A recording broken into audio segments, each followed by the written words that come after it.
네, 반갑습니다. 지난번 소개해드렸던 책의 이제 한 구절을 보고, 느낀 것이 좀 있어가지고 영상을 만들게 됐는데, 이걸 보면서 이제 왜 풋살이라는 스포츠가 좀 어려울까에 대해서 좀 생각을 해보게 됐고, 한번 같이 보면서 얘기를 나눠보도록 하겠습니다. 네, 전 이란 풋살 대표팀 감독이 이제 했던 말인데 이 부분을 이제 스페인어로 이제 썼기 때문에 아마 한국어로 이제 번역을 게 되면 조금 전문적인 말이기도 하고 해서 좀 어려울 거라고 생각을 해서 좀 여러 부분을 좀 찾아보면서 좀 해설을 하게 됐습니다. 이제 해설한 내용은 이따 같이 보면서 이따 같이 보도록 하겠습니다. 자, 먼저 직역을 좀 해보자면 풋살은 이제 기본적으로 지각 능력에 이제 기반한 이제 개방적 기술이고 자신과 이외의 사람들과의 관계를 인지할 수 있는 능력을 필요로 한다. 이 종목은 이 스포츠는 세 번째 난이도에 해당하는 사회 운동적 불확실성을 내포하고 있고 물체와 주체, 즉 선수와 공의 끊임없는 움직임뿐만이 아니라 움직임의 기술과 상대방에 대한 이해 또한 필요하다. 저도 읽으면서 이제 무슨 말인지 이제 제대로 이해를 못했는데 이거를 좀 풀어서 좀 설명을 해보도록 하겠습니다. 이제 첫 번째는 이제 우나 아빌리다 아비에르타 이제 개방형 기술이라고 이제 직역을 하면 하게 되는데 요거를 좀 풀어서 설명을 하면 이제 경기 상황이 이제 계속 바뀌는 이제 고정돼 있지 않고 이제 변화함에 따라서 이제 그 이제 기술도 이제 맞춰서 변화를 시켜야 된다는 부분을 얘기를 하고 있는 것 같고요. 이제 두 번째 이제 con objetivos cognitivos라는 말인데 요거는 이제 인지적 목표 요걸 좀 찾아보니까 이제 어떤 그 상황에 놓였을 때의 이제 판단과 이제 결정을 뜻합니다. 어떤 상황에 놓였을 때 그 부분을 인지를 하고 스스로 판단을 하고 결정을 해서 이제 뭐 실행까지 하게 되겠죠. 그리고 세 번째는 incertidumbre sociomotriz, 사회운동적 불확실성. 뭐 봐도 이제 무슨 말인지 잘 모르겠네요. 상대와의 이제 상호작용에서 생기는 이제 예측 불가 상황이라고 좀 적혀 있습니다. 아무래도 풋살은 같은 팀도 같은 팀이지만 상대 팀과 이제 생기는 이제 상호작용들이 있을 것이고 그 상호작용들이 아마 이제 좀 예측 불가능한 상황들이 많기 때문에 그 상황에서 좀 헤쳐나가야 하는 것이 아무래도 좀 풋살이라서 좀 더더욱 어려운 스포츠가 아닌가 좀 생각을 해봅니다.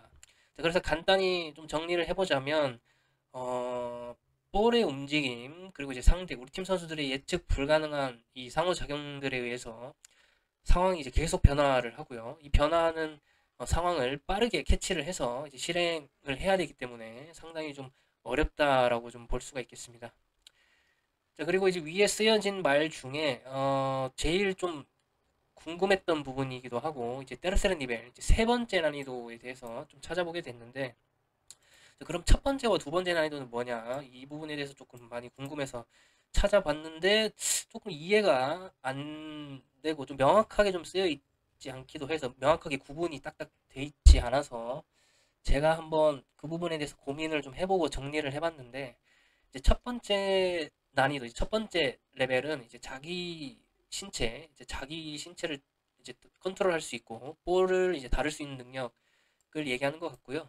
이제 두 번째는 이제 자기 자신과 이제 우리 팀 선수를 보고 인지 이제 행동하는 능력을 나타내는 것 같은데 이제 우리 팀 선수를 보고 이제 거기에 맞춰서 이제 행동하는 능력, 뭐 패스가 될 수도 있겠고 거기에 맞춰서 드리블을 할 수도 있는 거겠죠. 그리고 세 번째가 이제 나와 이제 우리 팀 거기서 더 나아가서 이제 상대 팀까지 이제 보면서 이제 인지를 하고 대응해 나가는 이제 단계인 것 같습니다. 그래서 이렇게 첫 번째, 두 번째, 세 번째로 나누었다고는 하지만 조금 이해가 어려울 수도 있을 것 같아서 좀 예시를 통해서 설명을 한번 해보고자 합니다. 네, 그래서 앞서 설명드렸던 이 단계를 이제 예시를 통해서 한번 보려고 합니다. 좀 간단하게 설명을 하기 위해서 이제 2대2로 조금 상황을 놓고 상황을 설정을 해놓고 설명을 좀 하도록 하겠습니다. 그래서 첫 번째 단계에 있는 선수들은 아무래도 이제 포커스가 이제 공에 있기 때문에 이 공을 다루는 거에 이제 온 이렇게 신경을 쓰다 보니까 자기 팀에 대해서도 좀 주의 쉽게 인지를 할 수가 없고, 더군다나 이제 상대팀은 더더욱 이제 압박감을 느끼기 때문에 이 볼을 처리하는데 굉장히 신경을 많이 쓴다는 점. 그래서 우리 팀과의 그룹 플레이나 뭐 상대의 압박으로부터 벗어나는데 조금 어려움을 많이 겪는 분들에 좀 해당하지 않나. 그래서 이제 첫 번째로 5대5 경기를 하기 전에 뭐 유소년들도 마찬가지고 첫 단계에는 아무래도 볼과 이제 자기 몸을 좀 다루는데 집중을 좀 해야 될 것 같습니다. 네, 그리고 이제 두 번째와 이제 세 번째 단계가 조금 같이 연결을 지어서 설명을 할 수 있을 것 같은데, 우리 팀과의 이제 이제 볼을 다루는데도 좀 어느 정도 익숙해지고, 이제 우리 팀도 이제 시야에 들어오는 반면에, 이제 수비수의 의도를 좀 많이 파악을 못하는 경우들이 있습니다. 뭐, 예를 들어서, 이제 우리 팀과 이제 그룹 플레이를 하기 위해서 이제 패스를 줬으나 이제 상대팀의 의도를 파악하지 못해서 이제 인터셉트를 당하는 경우가 있을 수도 있겠고, 뭐 반대로 이제 접근을 해서 이제 원투를 받으러 나가는 상황에 이제 뭐 몸의 방향이나 이런 여러 가지 문제들이 있겠지만, 뭐 수비수의 어 환경을 좀 예측하지 못하고 이렇게 패스를 받지 못하는 상황이나, 뭐 또 예를 들어서 패스 코스가 닫힌 곳으로 이동을 해서 이렇게 받을 수 없게 되는 상황들이 조금 나올 수 있겠습니다. 이어서 세 번째를 얘기해 볼 건데, 아무래도 세 번째는 뭐 우리 팀과의 뭐 그룹 플레이 호흡은 당연한 거겠고, 아무래도 이제 상대에 따라서 상대가 어떤 환경에 있는지, 어떤 식으로 디펜스를 하는지에 맞춰서 이제 대응을 하는 것이 좀 더 키포인트가 아닐까 생각을 합니다. 뭐 예를 들어서 볼을 주고 이제 침투를 해 들어가는 과정에서 뭐 우리 팀 공격수가 뭐 압박을 좀 강하게 받고 있는 상황이라면 뭐 블로킹을 갈 수도 있는 것이고, 여기에 맞춰서 나를 막고 있는 수비수가 만약에 점프를 시도한다면 여기에 맞춰서 뭐 다시 침투를 해 들어갈 수도 있는 거고, 어찌됐든 우리 팀의 상황과 상대 수비수들이 어떤 식으로 수비를 하는지에 맞춰서 대응을 하는 것이 이 세 번째 난이도의 핵심이지 않을까 생각을 합니다. 간단한 훈련 세션을 좀 소개를 할 텐데요. 요거는 제가 스페인에 와서 직접 이제 훈련을 했었던 겁니다. 네, 그래서 이제 설명을 좀 하자면, 노란색 팀 5명, 빨간색 팀 5명 있고요. 여기 흰색 선수는 이제 조커, 어느 팀에든 이제 관여를 할 수 있는 선수입니다. 네, 그래서 이제 패스 게임을 할 건데요. 이제 여기 공이 하나 있고 각 팀에 한 명씩 손에 이제 공을 좀 들고 있을 겁니다. 여기 이제 검은색과 이제 파란색이 이제 손으로 들고 있는 공에 해당하고요.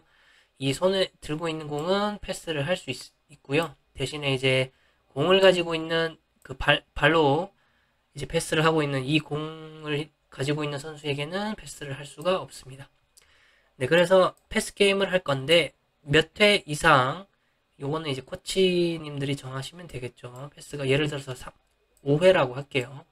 패스가 5회 이상이 되면 이 발로 패스 게임을 하고 있었던 이 공을 줄 수가 있습니다. 손으로 잡을 수가 있는데, 손으로 잡게 되면 이제 반대쪽에 이 손을 잡고 있던 이 선수는 이제 공을 내려놓고 바로 패스 게임을 진행을 해야 됩니다. 네, 그래서 이 게임의 뭐 핵심은 이제 좀 설명을 들으시면서도 조금 느낌이 오겠지만, 여기 있는 볼만 봐서는 안 되고 이 볼의 흐름, 패스가 이제 몇 회 이상이 되는지, 그리고 패스가 어디로 가는지의 이제 볼의 흐름도 알아야 되고요. 마찬가지로 이제 반대쪽에 이제, 왜냐면 이 패스가 5회가 이상이 되면 아무래도 줄 수 있는 가능성이 있겠죠. 그렇기 때문에 이 볼의 환경도 봐야 되지만 이 반대쪽에 있는 선수의 환경도 관찰을 해야 되기 때문에, 항상 이제 볼의 흐름과 상대팀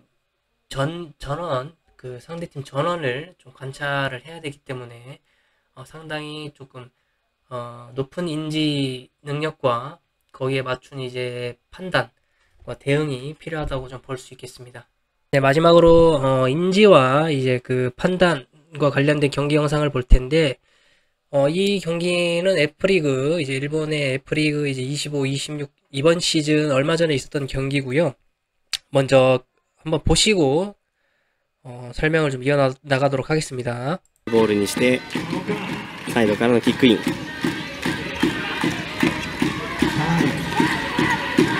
この時間町田は背番号15甲斐亮斗が出ました。先ほど1対1で 네, 어떻게 보셨는지요? 크게 문제가 없다고도 볼 수 있을 것 같기도 하고요. 마지막에 이 패스미스만 이제 조금 문제라고 볼 수도 있을 텐데 한번 차근차근 보면서 설명을 하도록 하겠습니다.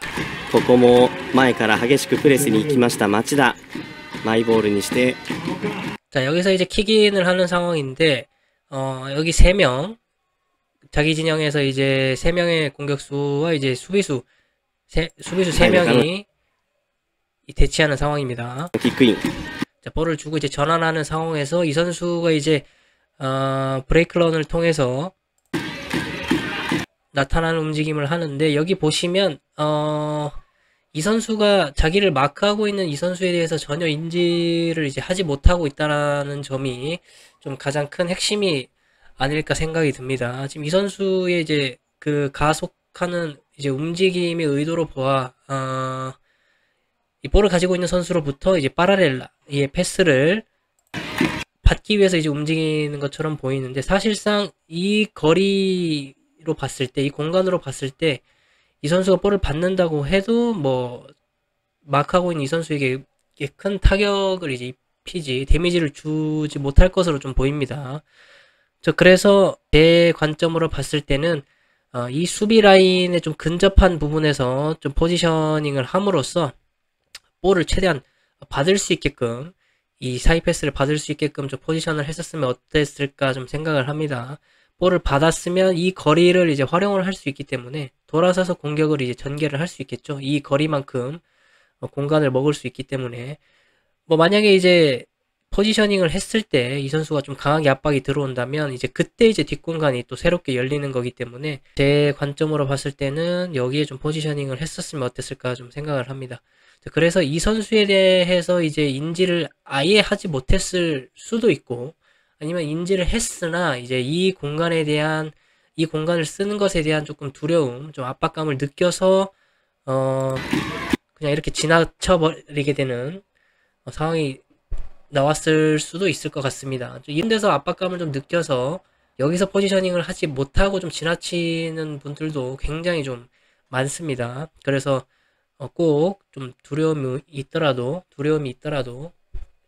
가운데서 항상 볼을 받는 습관을 조금 들여야 될 것 같습니다. 자, 그래서 이제 로테이션을 통해서 다시 이제 패스 코스를 만들기 위해서 이제 포지셔닝을 하는 모습이고요. 지금 상황으로 봤을 때는 거의 뭐 투투에 가깝죠. 공격수 둘이 이제 수비수 둘에 가까운 상황입니다. 자, 그리고 여기서 이제 새롭게 이제 나타나는 선수가 있는데 이제 디세자르 움직임으로 보입니다. 이제 높은 위치에서 내려오면서 이제 우리 팀을 도와주는 이제 서포트 행위에 해당이 되는데 내려옴으로써 같은 공간에서 수적 우위에 효과를 가질 수도 있고 뭐 나를 맡고 있는 수비수가 어떻게 하기에 따라 뭐 달라지겠지만 뭐 따라온다면 뒤에 이제 수비 라인이 아무래도 조금 커버 라인이 조금 무너지게 되겠죠. 첫 번째 라인이랑 가깝게 붙게 되면서 뒷공간이 열리게 되겠죠. 자, 그래서 이렇게 움직이게 되는데 첫 번째는 이 선수가 자기를 마크하고 있는 선수를 전혀 이제 인지를 하지 못하고 있다는 점. 뭐 물론 등 뒤에 있기 때문에 뭐 시야에 가려서 인지를 하지 못했다고는 할 수 있겠지만 어찌 됐든 못했다라는 점.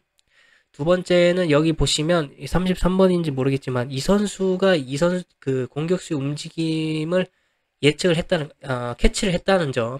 그래서 이 움직임에 대한 부분을 예측을 해서 지금 보시면 압박을 해 들어가고 있죠. 자, 자기가 이제 마크하고 있는 선수와 관계없이 좀 더 타이트하게 압박을 하려고 하는 모습을 볼 수 있겠습니다.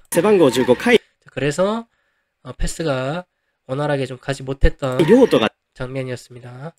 제 관점에서 조금 수정을 하자면 지금 이 움직임도 어느 정도 이제 효과를 볼 수 있겠지만, 차라리 여기 서서 이제 블로킹을 해줬더라면 조금 어땠을까? 블로킹을 했더라면, 이제 등으로 블로킹을 하게 되면, 이제 자기를 따라오는 선수에 대한, 그러니까 자기를 마크하고 있는 선수에 대한 부분을 인지를 할 수 있겠죠. 왜냐면 등으로 되면 시야가 이렇게 열리기 때문에.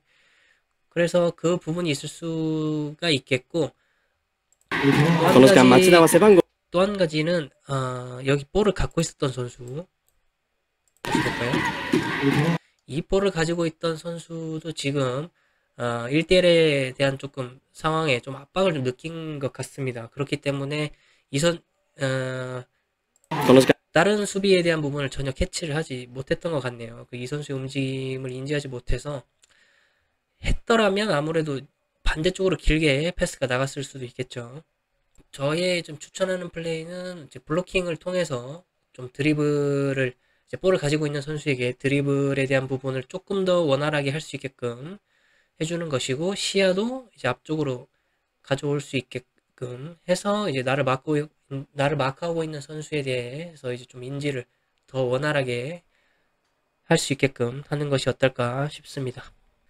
네, 그래서 이렇게 좀 수준이 높은 리그에서도 쉽게 이제 상대 수비수들에 대한 부분을 인지하기가 쉽지가 않습니다. 왜냐면 압박해 오는 강도도 있고, 뭐 여러 가지 경기장의 분위기, 뭐 선수들 컨디션, 이런 모든 것들이 조금 좌우하기 때문에 이 3단계 모든 자기 팀과 볼의 흐름, 그리고 상대 수비수들의 이제 흐름을 파악을 하면서 대응을 해나가는 것이 상당히 어렵기 때문에 이 풋살이라는 스포츠가 좀 상당히 어렵다고 볼 수 있겠습니다.